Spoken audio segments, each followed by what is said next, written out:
Jumpa kembali di MDD Journey Life Story Inspiration of Life dengan tema rahasia besar jika pasangan suami istri dapat menjadi satu terhadap keselamatan kekal yang Tuhan kehendaki bagi sesama. Dari kitab Efesus pasal 5 ayat 1 sampai 21 dan kitab Efesus pasal 5 ayat 22 sampai 33, teman-teman. Jadi maksud dari tema pagi ini, teman-teman, adalah sebuah rahasia yang besar apabila pasangan suami istri mengenal dan mengerti serta melakukan firman Tuhan bersama, teman-teman. Nah, dampaknya itu otomatis suami istri ini terhadap anak-anak, cucu dan mantunya gitu, atau mungkin bisa juga ke mertua, orang tuanya atau mertuanya itu dampaknya itu akan positif sekali, teman-teman. Orang-orang di sekitar mereka gitu dari pasangan suami istri ini berkecenderungan akan bisa menjadi pelaku firman juga, teman-teman, karena mereka melihat dari ulah tingkah laku dari si pasangan suami istri ini gitu. Nah, ini baru cerita di lingkar satunya gitu. Tapi kalau kita bicara di lingkar duanya, jangan-jangan suami istri ini, pasangan suami istri yang melakukan firman bersama itu akan berdampak, teman, berdampak kepada keluarga besarnya, keluarga kecilnya gitu, akan berdampak begitu. Bahkan kalau di dalam perusahaan itu akan berdampak ke staf sama karyawannya. Kalau bicara lebih luas lagi, mungkin bisa ke kerabat-kerabat dari perusahaannya, atau mungkin juga bisa ke komunitas gitu, ya komunitas yang di pasangan tersebut gitu. Bisa juga sampai ke ya masyarakat di sekitarnya, bahkan bisa kemana-mana sebenarnya apabila memang Tuhan pakai pasangan suami istri ini sebagai alat Tuhan ya untuk menjadi alat Tuhan untuk memberitakan kebenaran firman Tuhan sampai ke ujung bumi, teman. Ujung bumi itu kan nggak ada batasnya, teman. Saya pernah sharingkan kalau bagi pengusaha, teman-teman, sebenarnya kan ada peluang apabila pengusaha pasang suami istri, pengusaha ini bisa satu arah itu melakukan firman Tuhan yang bersama-sama. Ini dampaknya ini, teman-teman, pasti perusahaan ini akan berkembang gitu. Yang dimana dampak berkembang itu bukan untuk kepentingan duniawinya, tapi berkembang untuk kepentingan rohaninya, akan menjadi satu alat Tuhan kemana-mana, teman-teman. Jadi cabang-cabang usahanya akan berkembang, otomatis akan menggandeng tim staf karyawan di tempat usaha itu berkembang, di kota yang berkembang itu, bahkan bisa menjadi beranak pinak, teman-teman, kepada kerabat dari usaha yang di kota tersebut, teman-teman. Nah, ini kan tidak ada batasnya, teman-teman. Tinggal seberapa besar gitu Tuhan ingin jadikan kita menjadi alatnya.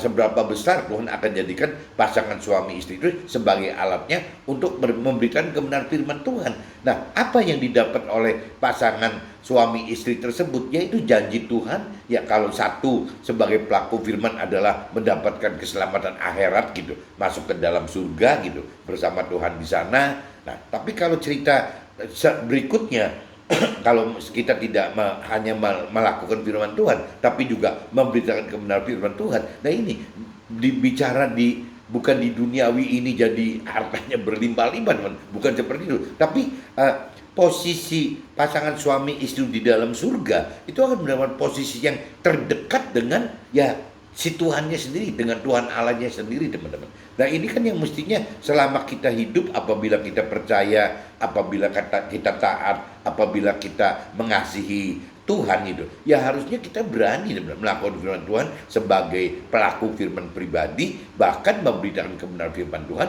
untuk kepentingan sesama kita. Jadi apa yang Tuhan rancang kehendaki bagi kita itu bisa terjadi, teman. Tidak hanya sekedar masuk ke dalam surga sebagai warga surga, tapi masuk ke dalam surga sebagai ya pimpinan di sana, teman. Tim kerjanya Tuhan di dalam surga untuk mengatur ya warga surga ini, teman-teman. Nah, ini yang diharapkan Tuhan itu seperti itu. Tinggal masalahnya kita tergerak nggak, hati kita tergerak nggak, hati pribadi kita tergerak nggak, hati pasangan kita sepasang suami istri tergerak nggak. Kenapa? Sepasang ini perlu sekali yang tadi dikatakan, teman-teman. Jadi beda sekali dampaknya apabila sepasang suami istri itu bisa benar menyatu melakukan firman ya otomatis dampaknya itu minimal keluarga sendiri pasti kena, anak cucu gitu, orang tua dan mertua itu pasti kena teman-teman. Nah, belum lagi dampak terhadap keluarga kecil, keluarga besarnya, belum lagi dampak terhadap staf dan karyawannya gitu, belum lagi berdampak kepada kerabatnya, kerabat usahanya, belum lagi berdampak apabila dikembangkan ke seluruh penjuru dunia gitu. Kalau yang firman Tuhan katakan begitu, kita mau berikan kebenaran firman Tuhan sampai ke ujung bumi gitu. Nah, juga dampak-dampaknya nanti ke sesama sesama masyarakat secara umum harusnya akan berdampak menjadi positif. Nah, ini sebelum saya sharing lebih dalam teman-teman, saya coba bacakan dulu di kitab Efesus pasal 5 ayat 1 sampai 7 dulu teman-teman. Ayat 1 sampai 7, judul perikopnya hidup sebagai anak-anak terang gitu. Sebab itu jadilah penurut-penurut Allah seperti anak-anak kekasih dan hiduplah di dalam kasih sebagaimana yang namanya Nabi Isa atau firman Tuhan juga telah mengasihi kita, mengasihi kamu dan telah menyerahkan dirinya untuk kita sebagai persembahan korban yang harum bagi Allah. Jadi kalau secara Nasrani, Nabi Isa itu jadi korban bagi kita-kita yang Nasrani gitu tuh. Tetapi percabulan dan rupa-rupa pencemaran atau keserakahan disebut saja pun jangan di antara kamu, sebagaimana sepatutnya orang-orang kudus. Demikian juga perkataan kotor, yang kosong atau yang sembrono. Hal-hal ini tidak pantas, tetapi sebaliknya ucapkanlah syukur. Karena ingatlah ini baik-baik, tidak ada orang sundal, orang cemar, atau orang serakah, artinya penyembah berhala, yang mendapat bagian di dalam kerajaan Tuhan Allah di surga nanti teman-teman. Janganlah kamu disesatkan orang dengan kata-kata yang hampa, karena hal-hal yang demikian mendatangkan murka Allah atas orang-orang durhaka tersebut. Sebab itu janganlah kamu berkawan dengan mereka. Nah, ini kalau diinspirasi saya teman-teman, Efesus pasal 5 ayat 1 sampai 7, kedalaman pengenalan juga pengertian serta keberanian melakukan firman membuat kita jadi takut dan taat serta mengasihi menjadi takut, taat serta lebih percaya kepada Tuhan, sehingga tanpa sadar kita akan alami perubahan dan dari pola dan cara pikir lama menjadi pola dan cara pikir yang baru yang dikatakan di dalam firman Tuhan teman-teman. Jadi memang akan ada perubahan teman apabila kita mengenal mengerti akan firman Tuhan dan melakukannya. Otomatis karakter kita berubah dan karakter kita yang lama menjadi karakter kita yang baru gitu. Ini kalau dilanjut lagi kitab Efesus pasal 5 ayat 8 teman-teman, 8 sampai 13. Memang dahulu kamu adalah kegelapan, tetapi sekarang kamu adalah terang di dalam Tuhan. Sebab itu hiduplah sebagai anak-anak terang, karena terang hanya berbuah kebaikan dan keadilan dan kebenaran. Dan ujilah apa yang berkenan kepada Tuhan. Janganlah turut mengambil bagian dalam perbuatan-perbuatan kegelapan yang tidak berbuahkan apa-apa, tetapi sebaliknya telanjangilah perbuatan-perbuatan itu. Sebab menyebut saja pun apa yang dibuat oleh mereka di tempat-tempat yang tersembunyi telah memalukan. Tetapi segala sesuatu yang sudah ditelanjangi oleh terang itu menjadi nampak. Sebab semua yang nampak adalah terang. Kalau diinspirasi saya teman-teman, Efesus pasal 5 ayat 5 sampai 8, melakukan firman Tuhan secara rohani adalah menjadi anak terang yang akan berbuahkan kebaikan dan keadilan serta kebenaran yang mana kita sudah dapatkan target untuk hidup berkeselamatan akhirat kekal, sehingga merasa salah dan malu dengan hal-hal dulu yang kita lakukan tanpa dasar firman. Jadi apabila kita sudah mengerti akan firman, kadang-kadang kita jadi malu sendiri dengan perbuatan apa yang kita lakukan dulu-dulu itu gitu. Nah, saya lanjut di kitab Efesus pasal 5 ayat 14 sampai 21 teman-teman. Itulah sebabnya dikatakan bangunlah hai kamu yang tidur dan bangkitlah dari antara orang mati dan Nabi Isa akan percaya atas kamu. Karena itu perhatikanlah dengan seksama bagaimana kamu hidup, janganlah seperti orang bebal, tetapi seperti orang arif. Dan pergunakanlah waktu yang ada karena hari-hari ini adalah jahat. Sebab itu janganlah kamu bodoh, tetapi usahakanlah supaya kamu mengerti kehendak Tuhan. Dan janganlah kamu mabuk oleh anggur, karena anggur menimbulkan hawa nafsu. Tetapi hendaklah kamu penuh dengan roh, dan berkata-katalah seorang kepada yang lain dalam mazmur, kidung puji-pujian dan nyanyian rohani. Bernyanyi dan bersoraklah bagi Tuhan dengan segenap hati. Ucapkan syukur senantiasa atas segala sesuatu dalam nama Tuhan kita. Ya itu, nah kalau kita bicara firman Tuhan, ya kepada Tuhan Allah dan ya terhadap Tuhan Allah di dalam surga tadi, teman-teman. Dan rendahkanlah diri kita seorang kepada yang lain di dalam takut akan firman Tuhan tersebut gitu. Nah ini kalau diinspirasi saya teman-teman, Efesus pasal 5 ayat 14 sampai 21, bangunlah dan bangkitlah untuk hidup sesuai perintah dan kehendak Tuhan gitu. Janganlah kita bebal dan bodoh oleh karena nafsu-nafsu duniawi. Belajarlah hidup di jalan firman dan hidup bersama Tuhan dengan menghidupkan roh Tuhan dalam keseharian hidup kita. Jadi kita itu hidup itu harus dengan dasar firman Tuhan, teman-teman, dan juga menghidupkan roh Tuhan di dalam kehidupan keseharian kita, teman-teman. Baru bisa tidak tersesat gitu. Nah, ini saya lanjut lagi, teman, perikopnya berubah ya. Perikopnya di ayat 22 sampai 27, perikopnya sudah berubah menjadi kasih Tuhan adalah dasar hidup suami istri. Kasih Tuhan adalah dasar hidup suami istri gitu. Hai istri, tunduklah kepada suamimu seperti kepada Tuhan. Karena suami adalah kepala istri, sama seperti Nabi Isa atau anggaplah kalau cerita di Tuhan di Nasraninya, seperti Tuhan adalah kepala daripada jemaat itu gitu. Dialah yang menyelamatkan tubuh. Karena itu sebagaimana jemaat tunduk kepada Nabi Isa atau kepada Tuhan, firman Tuhan, demikian juga istri kepada suami dalam segala sesuatu. Hai suami, kasihilah istrimu sebagaimana firman Tuhan katakan telah mengasihi jemaat. Tuhan Allah telah mengasihi jemaat dan telah menyerahkan dirinya ya bagi si jemaat itu gitu, untuk menguduskannya sesudah ia menyucikan dengan memandikannya dengan air dan firman, supaya dengan demikian ia menempatkan jemaat di hadapan dirinya dengan cemerlang tanpa cacat atau kerut atau yang serupa itu, tetapi supaya jemaat kudus dan tidak bercela. Kalau diinspirasi saya teman-teman, Efesus pasal 5 ayat 22 sampai 27, Tuhan identik dengan kasih dan khusus bagi pasangan suami dan istri. Anak kehidupan pasangan suami istri adalah benih dengan dasar suami harus tunduk kepada Tuhan dan istri harus tunduk kepada suami, seperti istri tunduk kepada Tuhan tanpa ada persyaratan. Nah ini yang paling penting, kuncinya ini teman-teman, yang berkaitan dengan rahasia besar itu ya ada di sini teman-teman. Tuhan identik dengan kasih dan khusus bagi pasangan suami dan istri ya. Dasar kehidupan pasangan suami istri adalah kasih dengan dasar suami harus tunduk kepada Tuhan dan istri harus tunduk kepada suami, seperti istri tunduk kepada Tuhan tanpa ada persyaratan.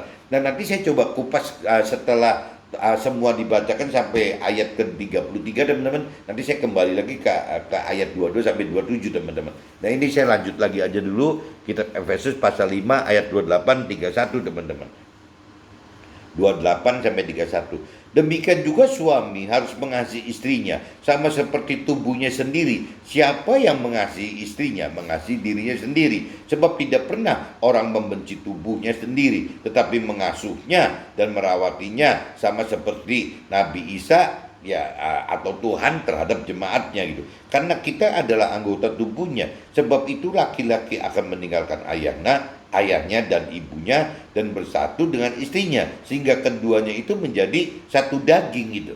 Nah ini kalau saya diinspirasi saya Efesus pasal 5 ayat 28 31, demikian juga para suami yang harus mengasihi istri seperti Tuhan mengasihi jemaatnya. Suami harus mengasihi istri seperti mengasihi dirinya sendiri. Di mata Tuhan suami istri yang terdiri dari dua tubuh, suami dan istri, tetapi dilihat sebagai satu daging sehingga keduanya jadi satu. Jadi dari kacamata Tuhan teman-teman, suami istri itu satu teman-teman. Meskipun kalau bicara dari duniawi, ya suami istri dua tubuh, ada tubuhnya suami dan ada tubuhnya istri. Tapi khusus gitu di mata Tuhan, suami istri itu adalah satu daging teman. Nah ini yang susah sekali teman. Sebenarnya kalau ini sampai bisa terjadi gitu, ya dua-duanya melakukan firman Tuhan, suami dan istri melakukan firman Tuhan, harusnya gitu akan terungkap rahasia besar yang tadi terjadi. Yang bicara keselamatan akhirat itu jadi tidak hanya untuk sifatnya pribadi, tapi bisa seperti borongan loh, bisa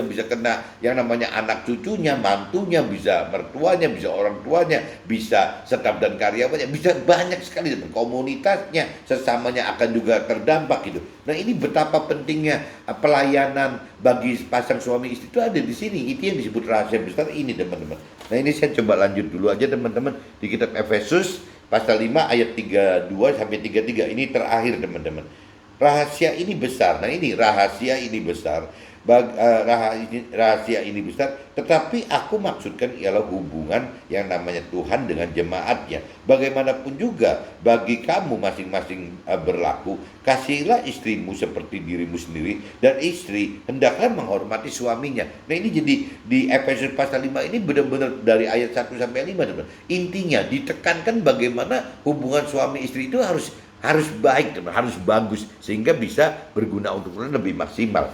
Ini seperti yang tadi saya katakan, saya coba ulas dulu di Efesus 5 pasal 32-33. Rancangan dan kehendak Tuhan bagi keluarga adalah rahasia besar dalam kesatuan antara suami dan istri yang akan berdampak kepada keselamatan suami istri gitu ya sendiri, keselamatan bagi suami istri sendiri, tapi juga akan berdampak kepada ya anaknya, cucunya, serta kepada keluarga kecilnya, keluarga besarnya, bahkan kepada staf dan karyawannya, juga kerabatnya gitu, kerabat dari usahanya, bisa ke komunitas, bisa juga sampai ke masyarakat umum, teman. Nah, ini gunanya rahasia besar yang dari Tuhan bahwa suami istri itu harus satu daging gitu, satu tubuh, satu jiwa, satu roh. Itu dampak positifnya itu, teman-teman. Jadi apabila seperti saya misalnya sudah di usia umur 50 lebih gitu, 55 lebih, dan istri juga sama, ya kita mesti sadar, teman-teman, kita hidup itu mau sampai umur berapa sih gitu. Nah, kalau kita menyadari itu, seharusnya teman-teman atau keluarga saya yang sudah di atas 55 harusnya berbalik sadar bagaimana yang pertama sekali itu harus melakukan kebenaran firman Tuhan itu kepada dirinya sendiri dulu, teman-teman.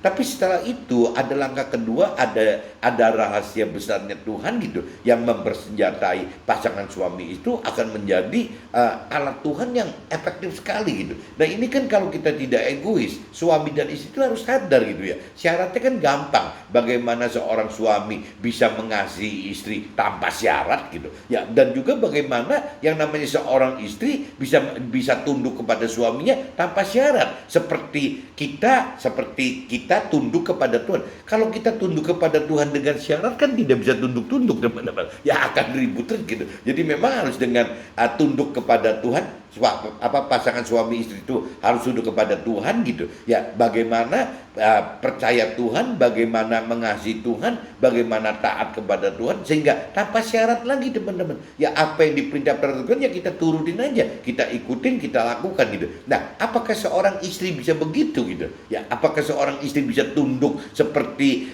suami istri kepada Tuhan? Sama, teman-teman. Jadi firman katakan istri harus syaratnya begitu, ya harus tunduk kepada suami tanpa syarat. Nah, ini kan otomatis mesti si istri ini kan mengalami banyak permasalahan, banyak penderitaan, baru satu titik akan sadar bahwa yang benar itu memang firman Tuhan, harus tunduk kepada suaminya. Begitupun sama dengan pasangan suami istri gitu, ya harus tunduk kepada Tuhan juga sama, karena mengalami banyak permasalahan, banyak penderitaan gitu. Akhirnya pasangan suami istri itu bisa tunduk kepada Tuhan. Nah, urusan nanti suami mengasihi istri sama juga, teman-teman. Ya, dengan istri misalnya dalam proses istri itu tunduk kepada suami itu, istri itu mengalami proses permasalahan, penderitaan yang berkaitan dengan si suami, ya modalnya suami cuma satu, bagaimana tetap mengasihi istri tanpa syarat, teman-teman. Kalau kita bicara mengasihi dengan syarat, tidak mungkin seorang suami bisa mengasihi seorang istri gitu. Susah sekali, teman-teman. Jadi balik lagi, istri harus tunduk kepada suami tanpa syarat, tapi sebaliknya suami juga harus mengasihi istri tanpa syarat. Sama saja, suami istri itu harus tunduk kepada Tuhan tanpa syarat, begitupun juga Tuhan itu. Tuhan mengasihi suami istri juga tanpa syarat. Nah, kunci rahasia besar dalam pengertian saya pagi ini, maksudnya itu teman-teman. Makanya temanya saya buat rahasia besar jika pasangan suami dan istri dapat menjadi satu gitu ya, dengan satu pemikiran melakukan firman Tuhan yang sama gitu terhadap keselamatan kekal yang Tuhan kehendaki bagi sesama, bukan kepada suami istri itu saja, tapi kepada anaknya, mantunya, cucunya, ngait lagi dengan orang tuanya, mertuanya, ngait dengan keluarga kecil, keluarga besar, dan mungkin juga staf karyawannya dan komunitas serta masyarakat di sekitarnya, teman-teman. Oke, teman-teman, mudah-mudahan bisa ditangkap dan bisa berguna. Apabila mantap, ya coba sebarkan kepada yang lain. Oke, see you, bye-bye.